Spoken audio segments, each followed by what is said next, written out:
Broto adalah sosok pemuda kampung yang baru saja menyelesaikan studi S1-nya di universitas swasta di kota besar.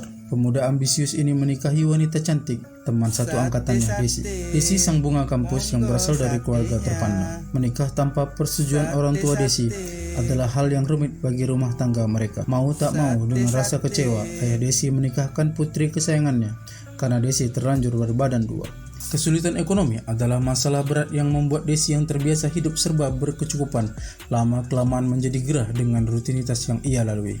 Panggilan kerja yang tak juga Broto terima membuat tabungan semakin menipis, hingga Broto banting setir mencoba mengadu nasib dengan berdagang sate keliling.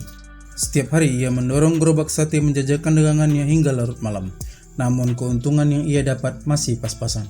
Sementara proses persalingan Desi yang terjadwal bulan depan membutuhkan biaya yang tidak sedikit. Tekanan demi tekanan kehidupan ia terima, mulai dari dagangan yang selalu sepi, istrinya yang hampir setiap hari menuntut dan memaki dengan sumpah serapah, mengutarakan penyesalannya yang salah memilih menikah dengan Broto dibanding lelaki kaya raya. Pilihan orang tuanya semakin membuat Broto terpojok dan berputus asa. Hingga pada suatu hari ia menceritakan masalahnya pada Arif, teman kuliahnya yang jadi langganan setianya.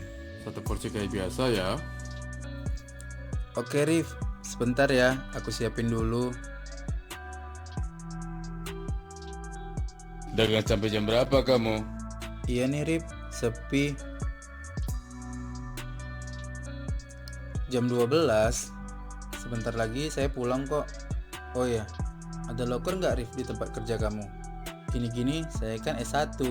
Maaf, belum ada kayaknya. Zaman sekarang sulit ya cari kerja.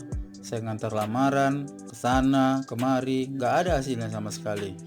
Yang ada cuma nambah pengeluaran buat berkas sama ongkos dan capek doang. Akhirnya banting setir, dagang sate. Yang sabar toh, dagang satenya laris kan? Boro-boro Rif, sudah terancam menggulung tikar malahan. Maaf ya Rif, kok saya jadi curhat. Hehehe. Gak apa-apa toh, santai aja. Saya perhatian kamu kayaknya banyak pikiran gitu. Kamu sih enak Rif, lulus kuliah, dapat pekerjaan baik, sekarang kemana-mana pakai mobil mahal. Gak nyangka saya Rif, kamu yang sekarang. Dulu aja naik motor butut, sementara saya, hidup saya berantakan, bisa makan aja syukur alhamdulillah. Apa sih Rif rahasianya bisa mapan? Saya benar-benar buntu dan mau ngelakuin apa aja, nasib saya benar-benar di ujung tanduk. Saya nggak mau Desi ninggalin saya. Kamu serius toh? Mau tahu?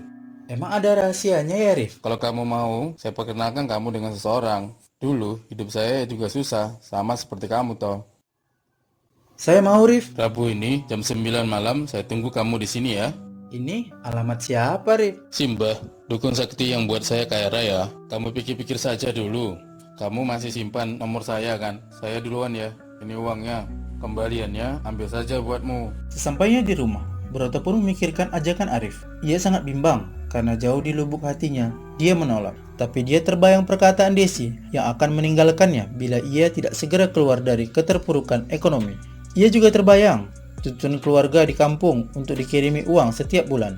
Broto pun semakin frustasi memikirkan itu semua. Saya telat ya Rif? Enggak kok. Kamu serius kan toh? Mau keluar dari kesulitan ekonomi? Ya iyalah Rif. Kalau enggak ngapain saya temui kamu di sini?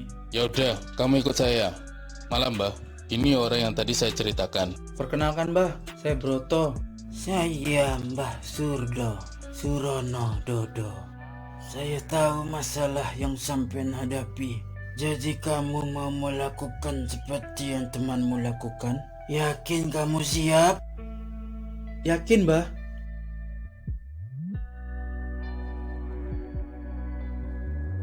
Obrolan pun berlanjut. Mbah Surdo menerangkan segala persyaratan yang harus Broto penuhi untuk melakukan ritual pesugihan sate gagak, mulai dari mencari tempat angker yang akan dijadikan lokasi pesugihan, mempersiapkan burung gagak, peralatan untuk membuat sate, dan tak lupa nyali yang besar karena dia akan menjajakan satenya pada makhluk yang tak kasat mata yang akan menampakkan diri di hadapannya dalam wujud yang menakutkan. Namun, ada sebuah syarat terpenting yang harus Broto penuhi, yaitu meninggalkan apapun yang berkaitan dengan agama dalam kesehariannya, terutama saat sedang melakukan ritual pesugihan yang akan jatuh pada malam Jumat Kliwon 2 hari lagi. Kesenangan dunia yang akan menantinya membuat Broto gelap mata dan melupakan semua nasihat-nasihat yang pernah ia terima dari ayahnya agar menjadikan sholat sebagai penolong. Terlintas perkataan ayahnya agar ia senantiasa memperbaiki sholatnya, agar Allah akan memperbaiki hidupnya, karena sesungguhnya sebaik-baik penolong dan tempat berlindung adalah Allah Subhanahu wa Ta'ala. Namun Broto memilih jalan pintas dengan menggadaikan akidahnya untuk dunianya. Nauzubillah himin zalik. Malam Jumat Kliwon pun tiba. Kepada Desi, Broto meminta izin untuk berdagang ke kota hingga mungkin pulang lebih larut. Tanpa curiga, Desi pun memberikan izin kepada suaminya.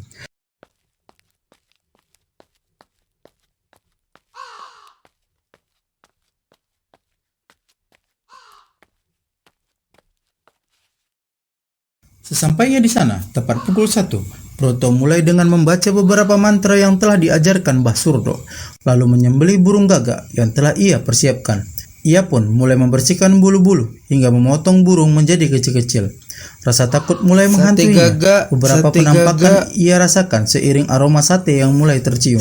Dia juga mencium bau busuk seperti bangkai. Ia semakin takut. Sate gagak, sate gagak, sate gagak, sate gagak, sate gagak, sate gagak, sate gagak, sate gagak, sate gagak, sate gagak, sate gagak. Berapa? 10 juta. Cepat siapkan.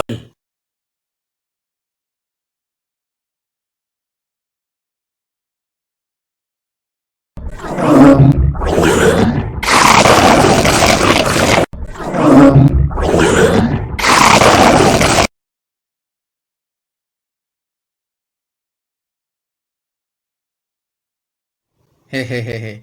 Jumat Kliwon selanjutnya akan aku jual sateku dengan harga 50 atau kalau perlu 100 juta. Hahaha.